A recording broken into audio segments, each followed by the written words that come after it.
Hey guys, welcome back to my channel. Today we're going to do something a little bit different and we're going to talk about the corona situation in Germany and what does it mean if it is you do get corona.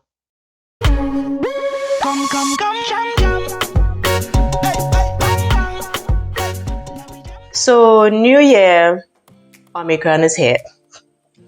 Um, in Germany, basically they change regulations very often and you really have to stay up to date on what is going on and what it is you need to do if it is you come in contact with somebody who has corona or if you suspect that you might have corona yourself. One of the first steps that you need to take is that if you suspect that you have symptoms, you need to go to the doctor, get a PCR test, and then begin your quarantine. Usually, if you do a PCR test like that, it will come back within the next day and it will tell you, listen, you have corona, you don't. A lot of people just get an antigen test because one, it's free, it's easy to do, it's rapid, you get the results in 15 minutes, but it doesn't always give the right results. So I really encourage people to take a PCR test if they think that they may have been in contact with somebody or they're experiencing symptoms. Last week, Thursday, the 13th of January, they actually experienced the highest recorded number of cases, which was over 90,000 cases in a day, and the deaths were around 260 deaths that day. That's crazy. But nevertheless, let's hope the numbers keep going down.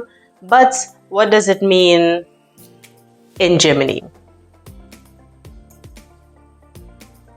They've implemented something called the 2G or the 3G regulation, which is it stands for the 2Gs or the 3Gs actually stands for geimpft, getestet, or genesen, which is vaccinated, tested, or recovered. And basically you need to prove this to go into certain establishments.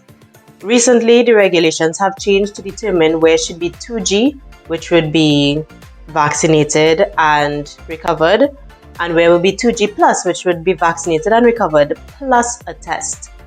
They have some exceptions. For example, people who have received the booster already, then you don't need to get the test. But most people who've just been 2 times vaccinated or recovered, they need to now get a test to be able to do things like sit in a restaurant, go to certain activities, certain public activities. And so it's becoming a little bit strict again, but we just have to take it in stride.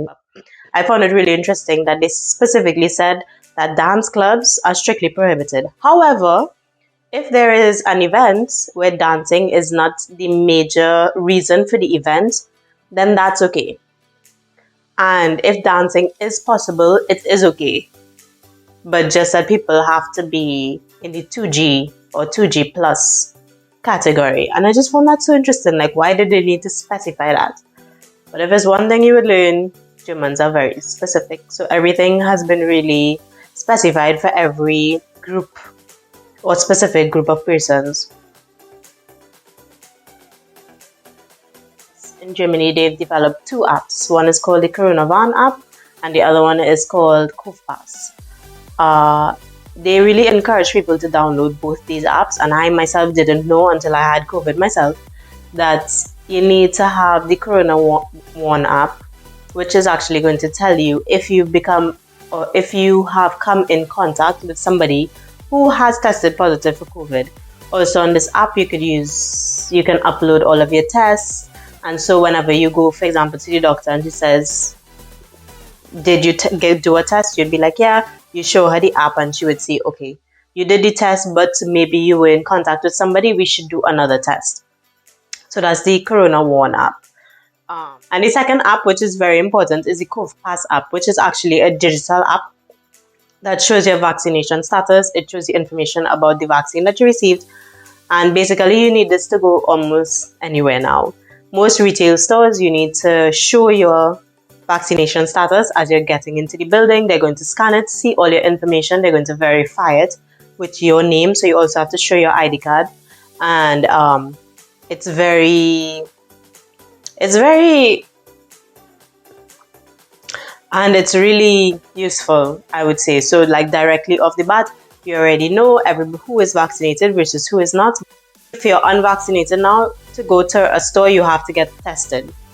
So they will have to go get an antigen test and then they're able to go into the store.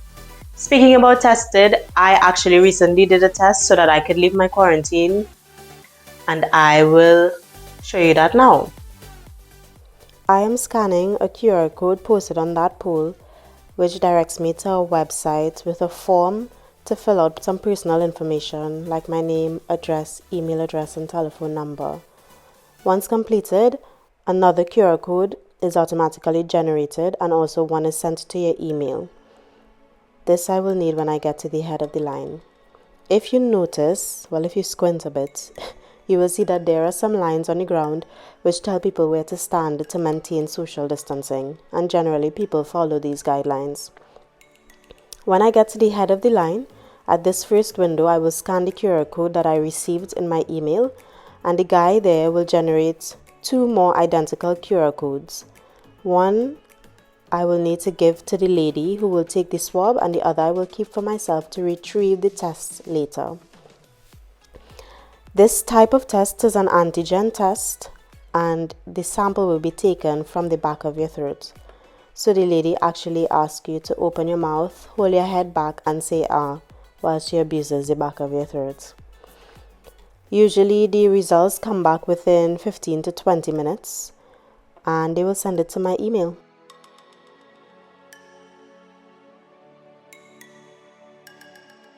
Last but not least, I wanted to discuss the very interesting quarantine measures that they have. Since I was in quarantine very recently, basically once you've been tested positive for COVID, you need to then spend 10 days in quarantine. Now you can make that shorter to 7 days. If it is you've had no symptoms for 48 hours, you can do a test. It can be an antigen or PCR. And if that test is negative, then you can end your quarantine at the 7-day mark. However, if not, you have to stay until the 10 days, but they don't specify that after the 10 days you should get tested. Anyway, that was it for my video, kind of trying to very quickly summarize what it is to live in Germany in 2022, going through the pandemic still. So I hope you found this video interesting.